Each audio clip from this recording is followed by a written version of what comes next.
Salam əziz şagirdlər, bugün sürtünmə qüvvəsinin təsiri altında hərəkətə baxacağıq. Burada birinci mən başlayacağım. Tutaq ki, bizim hər hansısa bir cismimiz hərəkət eləyir. Yəni ona hər hansısa bir dartı qüvvəsi təsir eləyir və hərəkətin əksinə yönəlmiş sürtünmə qüvvəsi təsir eləyir. Burada 3 hal var. 3 haldan hansılardan danışacağıq? Birinci halımız nədir? 1.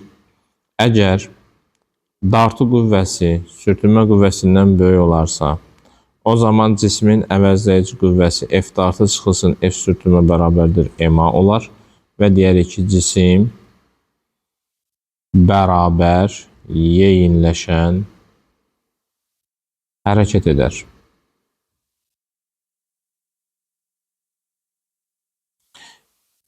İkinci şərtimiz nədən ibarətdir?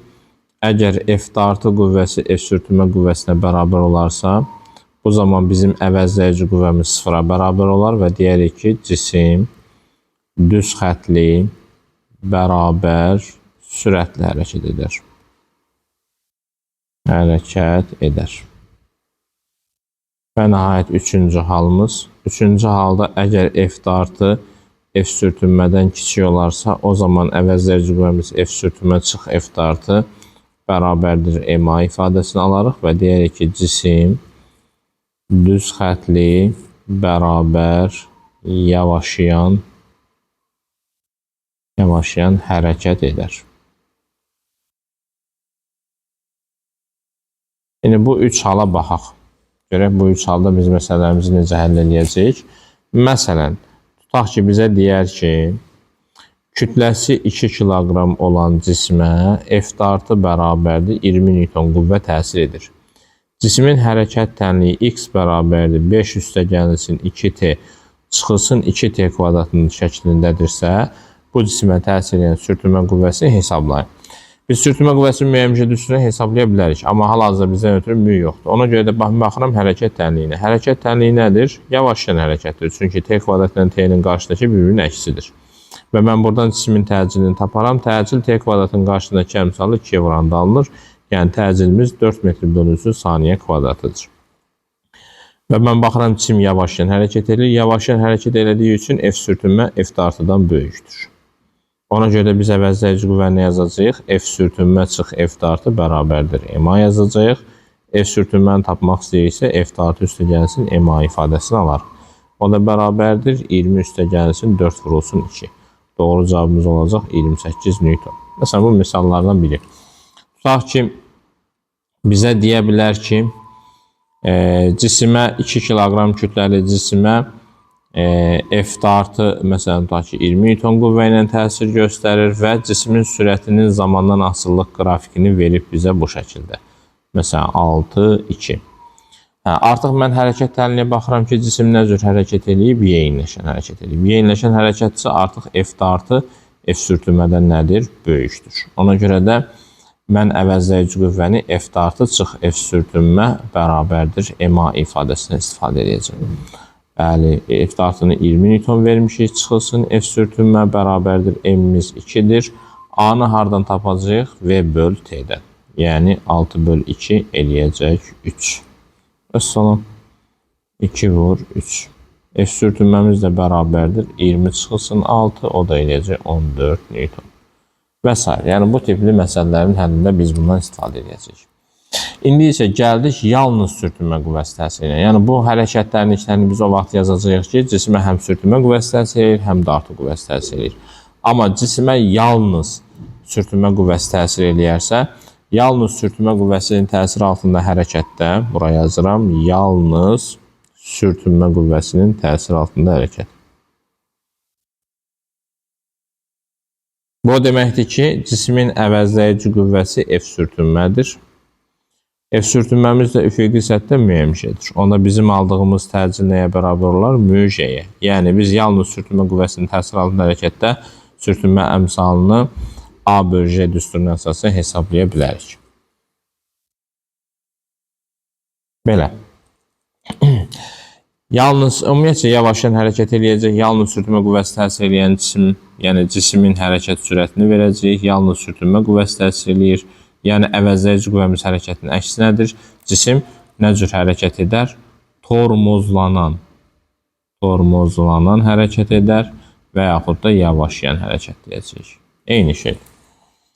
Onda bizim yer dəyişməmizin yavaşlayan hərəkətdəki düsturu v kvadrat çıxılsın, v0 kvadrat çıxılsın, v kvadrat bölünsün 2a-ya bərabər idi. Sürətimizin düsturu isə v0 çıxılsın at-yə bərabər idi. Bunlar bu iki hərəkət tənliyi yavaşlayan hərəkətdəki tənliklərimizdir. İndi bizim tormoz müddətini tapmaqdan ötürü son sürətimizə nə deməliyik? 0. Son sürətə 0 desək bu tənliyimizdə, onda biz T tormuzu tapa bilərik. T tormuzumuz olar V0 bölünsün J. V0 bölünsün A daha doğrusu, özür istəyirəm. V0 bölünsün A. A'nın da yerinə nə yaza bilirik? Mü J. Ona görə də V0 bölünsün mü J ifadəsini alaraq. Mən sürət və məxrəci M-ə vursam, sürətdə alaram MV0. MV0-a impuls deyərik P0. Mü MJ-yə də F sürtünmə deyərik. Və P0-ın da yerinə kök altında 2MY kinetik yaza bilərik. Bölünsün F sürtünmə. Buradan aldıq ki, bizim tormoz müddətimiz asılıdır başlanğıc sürətdən. Tormoz müddətimiz T tormuz asılıdır sürtünmə əmsalından. Tormoz müddətimiz asılıdır impulsdan. Sonra tormoz müddətimiz asılıdır kinetik enerjidən. İndi qrafiklərimizi çəkək və kütlədən asılılığı da çəkəcəm. T tormuzumuz kütlədən asılılıq qrafikləri. Gəlir birinci. V0 bölünsün A düsturuna əsasən V0 ilə düz asılıdır. Mü məxrəcdə olduğuna görə sürtünmə əmsalı ilə tərs mütənasib asılıdır. T tormuzumuz P0 ilə düz asılıdır. Kinetik enerji ilə isə necə asılıdır? Kök altı düz asılıdır. Amma kütlədən asılı deyildir. Bu oldu bizim tormoz müddətimiz. İndi biz son sürətə 0 desək, onda getdiyimiz yol tormoz yolu olar və tormoz yolunun düsturu olar V0 kvadratı bölünsün 2A. Yəni mən bunu V0 kvadratı bölünsün 2 μJ şəklində yaza bilərəm. Sürət və məxrəci M kvadratına vursaq belə bir ifadə alarıq. P0 kvadratı bölünsün 2MF sürtünmə. Və yaxud da MV kvadrat M-ə vursaq, MV kvadrat bölünsün 2 kinetik enerji deyərik, alarıq Y kinetik 0 bölünsün F sürtünmə. Və salam. Bu artıq oldu bizə ötürü tormoz yolunun düsturları. Tormoz yolumuzun düsturu isə S tormozun V0-dan P0-dan asıllığından danışacağıq. Tormoz yolunun kinetik enerjidən asıllığına baxacağıq. Bir də tormoz yolunun S tormuz sürtünmə əmsalından və tormoz yolunun kütlədən asıllığına baxaq. Qrafiklərimizə baxası olsaq, V0 və P0 ilə parabolik düz asılıdır. Yəni qrafikimiz paraboladır.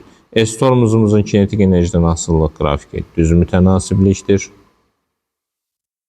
S tormuzun müdən asıllıq qrafiki tərs mütənasiblik olacaq. Və S tormuzumuz M-dən asılı olmayacaq. Bax, bu da bizim yalnız sürtünmə qüvvəsinin təsir altında hərəkətdə cismin qət etdiyi məsafə və həmin məsafəyə sərf elədiyi zaman.